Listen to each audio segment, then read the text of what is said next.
गुरु तत्व की अनंत कृपा से हम पढ़ रहे हैं जन्म शताब्दी पुस्तक माला, उसका बुक 2 आपत्ति काल का अध्यात्म।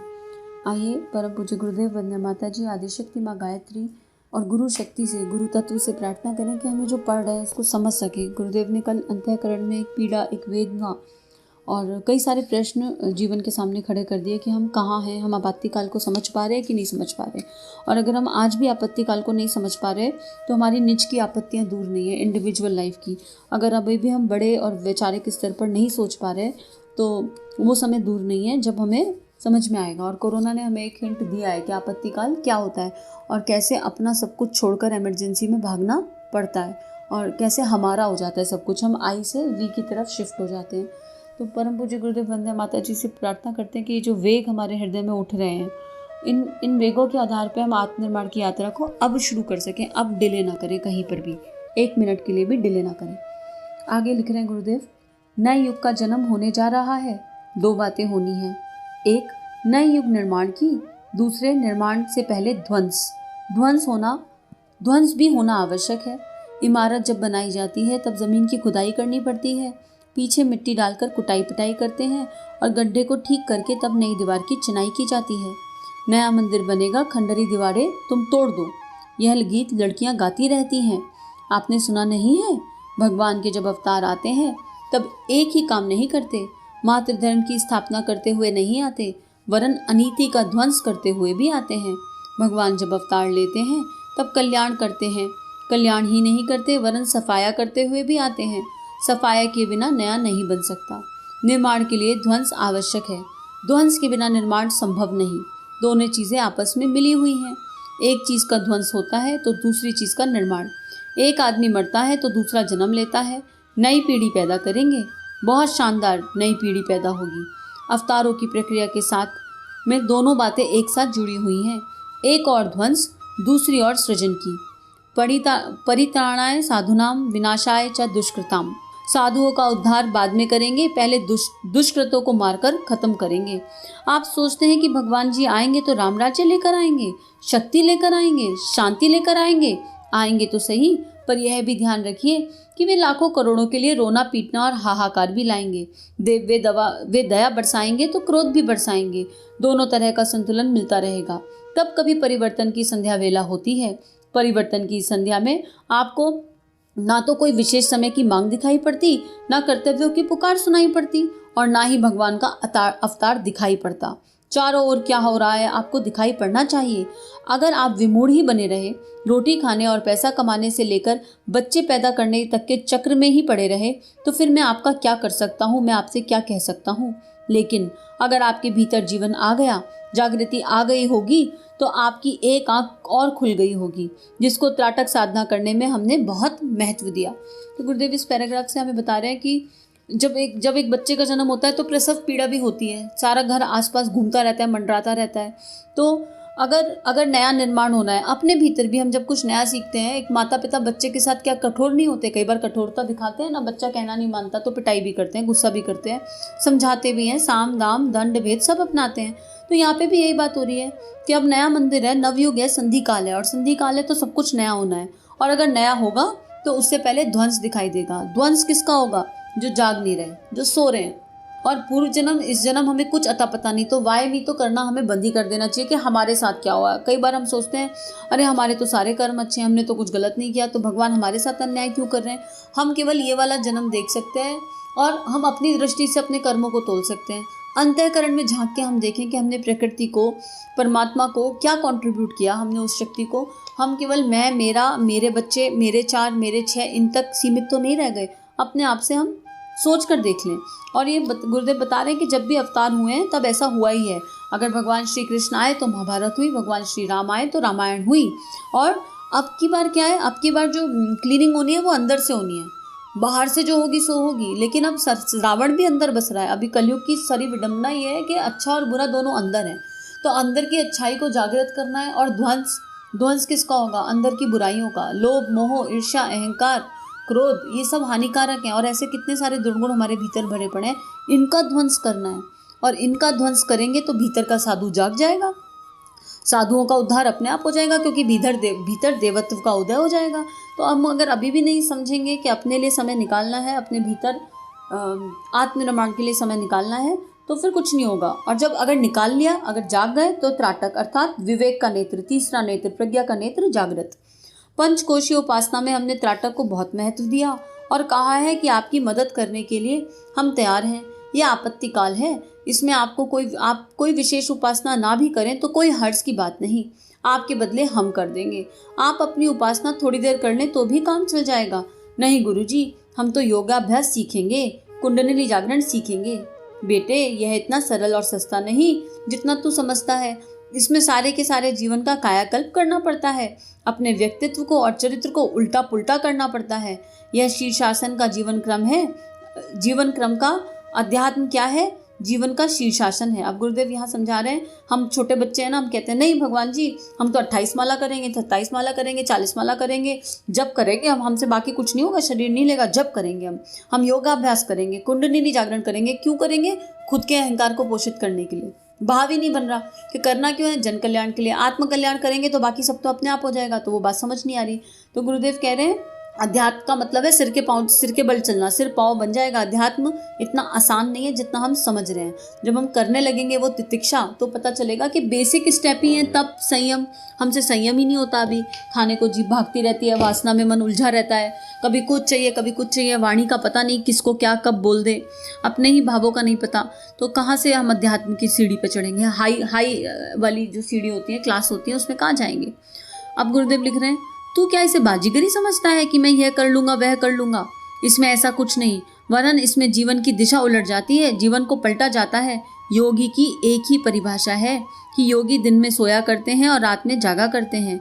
इसका क्या मतलब है? यह अर्थात पीपल का पेड़ जिसकी टांगे ऊपर, जड़ें ऊपर और उसकी शाखाएं एवं पत्ते नीचे।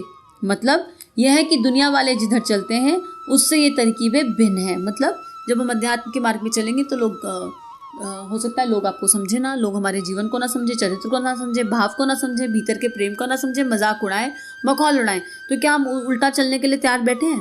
क्या हमें समझ में आ रहा है कि हमें जिस दिशा में पूरा कलयुग भाग रहा है उसके विपरीत दिशा में चलना है? पूरा क्राउड एक तरफ और अपनी आध्यात्मिक यात्रा, आंतरिक यात्रा एक तरफ। तो उसके लिए तो फिर करेज चाहिए ना, बहुत सारा साहसियों का कार्य है, करेज चाहिए। क्योंकि अभी सबसे पहले तो हम यही डर जाते हैं, 4 लोग क्या कहेंगे, 4 लोगों ने क्या कर दिया जीवन में आके, जो 4 लोग क्या कहेंगे से हम भय खाएं। क्या कर दिया 4 लोगों ने? पूरा जीवन समर्पित करके देख लो, 4 लोगों ने केवल आके 4 बातें सुनानी है, अच्छा कर लो चाहे बुरा कर लो। तो इससे बेहतर अपने भीतर झांक लें और उन 4 लोगों के लिए भी प्रार्थना कर लें, जिन 4 लोगों को देखा नहीं, जाना नहीं, पहचाना नहीं, उनका डर सिर में घूमता रहता है हर टाइम। आगे लिख रहे हैं, दुनिया वालों के सोचने का तरीका जो है, आकांक्षाओं इच्छाओं का जो ढंग है, उससे आध्यात्मिक जीवन की प्रक्रियाएं भिन्न है, जिन्हें अलग ढंग से करना पड़ता है। तो बिल्कुल अलग अलग जीवन है, लेकिन ये जीवन जब चल जाता है ना आध्यात्मिक, तो बैलेंस क्रिएट होने लगता है। समय लग सकता है बैलेंस क्रिएट होने में, लेकिन क्रिएट होता है, छूटता कुछ नहीं। इनफैक्ट वसुदेव कुटुंबकम के स्तर पर सब अपने पास आ जाता है। अब गुरुदेव लिख रहे हैं, मैं आपसे निवेदन कर रहा था कि पूजा उपासना के बारे में, सिद्ध चमत्कारों के बारे में, देवताओं के दर्शन के बारे में, रिद्धि सिद्धि पाने के बारे में जो तरह तरह के खेल खिलवाड़ आप करते रहे हैं, उनमें ना पड़े तो अच्छा है, क्योंकि आपके लिए वह कठिन पड़ेगा। आप पहली मंजिल पर ही टक्कर खाकर चकनाचूर हो जाएंगे। अब आपसे ब्रह्मचर्य के लिए कहा जाएगा कि शारीरिक ब्रह्मचर्य उतना आवश्यक नहीं जितना मानसिक आवश्यक है। तब आप दांत निकाल देंगे और कहेंगे कि शारीरिक ब्रह्मचर्य तो हमसे सत्ता नहीं, फिर मानसिक ब्रह्मचर्य की तो बात ही अलग। 24 घंटे हमारा दिमाग आंखें दुराचार में लगी रहती हैं। बेटे, जब तेरी सारी शक्ति इसी में खर्च हो जाएगी, तब फिर तेरा सहस्त्रार चक्र कहाँ से जगेगा? सहस्त्रार चक्र में लगने वाली सारी शक्ति इसी में लग कर देगा, तब फिर कैसे जगेगा? सहस्त्रार को जागृत करने वाला जो प्रकाश है, वह तो आपकी आंखों के रास्ते का सारा वाइब्रेशन है, तरंगों में से नष्ट हो जाएगा। फिर आप कहेंगे गुरुजी हमारा सहस्त्रार जगा दीजिए। तो हम क्या करें, कैसे जगाएं? अब गुरुदेव इंपॉर्टेंस बता रहे हैं कि तुमसे छोटे छोटे काम तो होते नहीं। तुमसे कहेंगे एक महीने का कर लो, 40 दिन का कर लो, 1 साल का कर लो, तुमसे होगा नहीं, और फिर तुम हंसने लगोगे। हम कहेंगे चल शरीर से नहीं हो रहा, मन से कर ले, कई बार ऐसे प्रश्न आते हैं प्रश्नोत्तरी में साधना के समय कि ब्रह्मचर्य इंपॉर्टेंट है, हमारे हस्बैंड, लेडीज़ के मोस्टली आते हैं, हमारे हस्बैंड क्या कहेंगे, गुस्सा करेंगे, ऐसा करेंगे, वैसा करेंगे।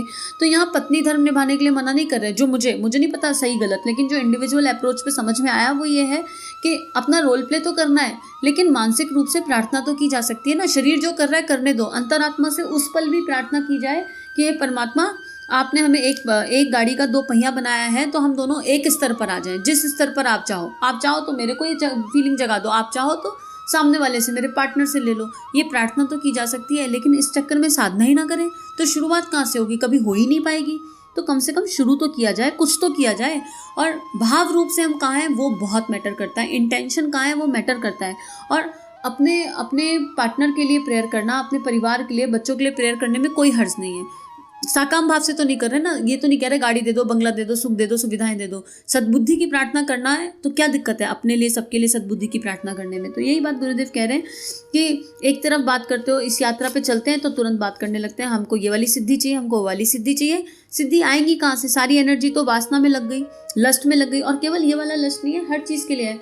ये कलर बहुत पसंद है, ये कपड़े बहुत पसंद है, ये खाना बहुत पसंद है, ये पीना बहुत पसंद है, यहाँ घूमना पसंद है, वहाँ, ये सब भी वासना है एक तरह की। सब कुछ वही है, एक ही वाइब्रेशन में हम जा रहे हैं। तो गुरुदेव कह रहे हैं ऐसों के साथ हम कुछ नहीं कर सकते। जो गर्मी थी, ऊर्जा थी, वो तुमने खत्म कर दी। जो हीट अंदर रेडिएट होती थी वो तुमने, जप की शक्ति, अगर हम पूरे दिन जप भी करते हैं, 27 माला भी कर रहे हैं, 40 माला कर रहे हैं, 100 माला कर रहे हैं, लेकिन जब के बाद का जो समय है वो कहाँ बीत रहा है? अगर वो समय उचित दिशा में नहीं बीत रहा तो जो जब से शक्ति एकत्रित करी वो भी लीक हो गई, सारी खत्म हो गई, कुछ नहीं बचा। अब आगे रख रहे हैं, इसी तरह तेरे आहार के आधार पर जो तेरा रक्त बनता है वह बनता है जिसमें मन तमोगुणी, जिससे बनता है मन, रक्त से बनता है मन। गुरुदेव लिख रहे हैं मतलब अन्न से मन का बनने की बात की जा रही है। अन्न से बन रहा है मन, और अन्न कैसा है? तमोगुणी अन्न, अनीति बेईमानी का कमाया हुआ अन्न, हराम का कमाया हुआ अन्न। उसे खाकर तूने अपने आप को तमोगुणी बना लिया। उसे मैं कैसे स्थिर कर दूं? सारे का सारा अन्न जिसे तू खाता है तमोगुण से ही भरा हुआ है। रजोगुण की सीमा भी नहीं। पूरा परिश्रम चुका करके जो अन्न खरीदा नहीं गया वह भी बेईमानी का है। केवल चोरी या डाका डालकर लाया गया अन्न ही नहीं, यह भी अभक्ष्य होता है। अब गुरुदेव यहाँ एक विचारणीय प्रश्न हमारे लिए छोड़ रहे हैं कि हम देख लें, अगर हम जॉब कर रहे हैं तो हमने 100% दिया था, या हम सैलरी एंजॉय कर रहे हैं बस। हम किसी भी जॉब में हो, प्राइवेट में हो, गवर्नमेंट में हो, हमने 100% दिया, और उसके बाद जो श्री आ रही है, उस श्री की हम, जो पैसा आ रहा है, श्री आ रही है, उसका सदुपयोग किधर कर रहे हैं? उसको कहाँ यूटिलाइज कर रहे हैं? केवल अपने टेम्परेरी एंटरटेनमेंट पे यूटिलाइज कर रहे हैं, केवल अपना सद है उस पर यूटिलाइज कर रहे हैं, तो वो सारी श्री फिर तमोगुणी हो गई। अगर श्री का सदुपयोग ही ना बन पड़ा जो आई, और अगर श्री आई और अपनी अंतरात्मा से पूछने वाली बात यह है कि हमने 100% दिया था, और अगर 100% देकर आई तो उसका यूटिलाइजेशन क्या हुआ? तो गुरुदेव कह रहे हैं चोर डाकू तो हमें दिखाई पड़ जाते हैं अपनी स्थूल आंखों से, और अब हम कह देते हैं ये लोग गलत खाना खा रहे हैं, गलत प्रकार का खाना कर रहे हैं।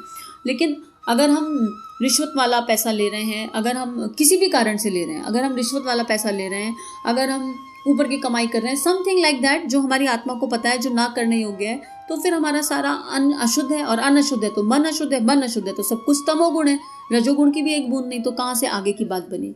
प्राचीन काल के पिपलाद ऋषि, कणादि ऋषि एवं अन्य दूसरे ऋषि सबसे पहले इसी बात के लिए योगाभ्यास करते थे कि हमारे आहार के लिए अन्न कहाँ से आता है, जिससे हमारा रक्त बनता है, शरीर बनता है, जिससे हमारा अच्छा कर्म करना आता है और हमारे मन में अच्छे विचार आते हैं, वह सब कहाँ से बनता है? अन्न से बनता है। तो ये गुरुदेव बहुत इंपॉर्टेंट बात बता रहे हैं कि अन्न की शुद्धता, और इसीलिए कहा जाता है कि खाना बनाते समय मन ही मन मानसिक जाप करना चाहिए, अपने इष्ट मंत्र का भावना करनी चाहिए कि जो लोग ये खाना खा रहे हैं, चाहे कोई भी खाए, उनकी सद्बुद्धि जागृत हो रही है, उनका अंतःकरण पवित्र हो रहा है, उनका भीतर वाला पवित्र हो रहा है।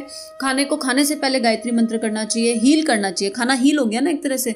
और जिन लोगों के थ्रू वो खाना आया उन सबको थैंक यू की प्रेयर डालनी चाहिए। पता नहीं कितने लोगों के थ्रू घूमकर खाना अन्न हम तक आता है, अन्न की एक बूंद भी वेस्ट नहीं करना चाहिए। कितना तो हम लोग अपने बच्चों में भी संस्कार नहीं डाल पाते, कितना खाना बच्चे वेस्ट कर देते हैं। तो वेस्टेज से बचना चाहिए। ये सारी चीज़ों का हमें हर समय ध्यान रखना चाहिए। अपने किचन वगैरह में मंत्रा बॉक्स लगा लीजिए, जिससे अगर मन ना बने तो एटलीस्ट चेतना उधर तो जाए और खाना शुद्ध तो हो। अंदर की शुद्धता भी इम्पोर्टेंट है यहाँ, और बाहर की भी, बाहर से भीतर की ओर बढ़ जाए, कहीं से तो शुरू करें। तो चलिए आज का स्वाध्याय यही समाप्त करते हैं और प्रार्थना करते हैं अंतःकरण में कि जो हम पढ़ रहे हैं वो जीवन में आए, और गुरु शक्ति से प्रार्थना कि वो ये स्वाध्याय निरंतर निरंतर निरंतर कराते जाएं। आप लोगों को एक बार बहुत बहुत सारा धन्यवाद, क्योंकि आप सबकी वजह से, इस कमिटमेंट की वजह से इस चेतना का, इस आत्मा का स्वाध्याय नियमित रूप से बनने लगा है। Thank you to everyone. सभी को प्रणाम।